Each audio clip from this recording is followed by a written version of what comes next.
Je connaissais le prix Robert Clich parce que j'avais déjà lu quelques des gagnants passés, notamment Toute théorie de Paul-Serge Forêt. Vraiment un roman remarquable, très étrange, dans lequel il y avait, je trouvais, beaucoup de similarités dans les thématiques avec le livre avec la République de Kafka, notamment l'industrie québécoise, le lien avec l'international, les techniques un peu surréalistes dans le récit qui sont utilisées, tout en restant dans le concret avec des personnages colorés.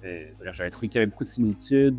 Je me retrouvais dans ce texte-là, ça m'a inspiré dans mon écriture. Mais j'avoue que je n'avais pas pensé initialement envoyer mon manuscrit au prix Robert Clich. Quand je discutais avec Patrice Lessard, qui était mon mentor lors de l'écriture, on arrivait à la fin de l'écriture, puis je me demandais où envoyer mon manuscrit, quel genre de maison d'édition est-ce qui peut être intéressé par cet objet un peu hétéroclite, un peu étrange.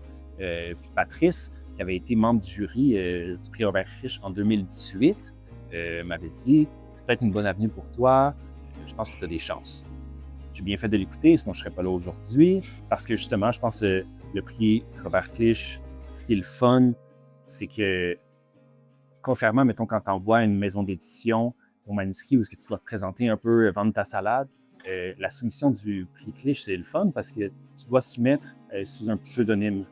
Fait que tu es un peu dédouané d'être qui tu es, puis tu fais juste laisser le texte vivre par lui-même. Fait qu'il y avait quelque chose de vraiment libérateur là-dedans. Quand j'ai appris que j'étais finaliste, et ensuite que j'avais gagné, ça... J'ai pas de mots cohérents à dire.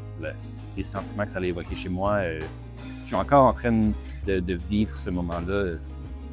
On s'en reparlera dans une couple d'années. Ça m'arrête.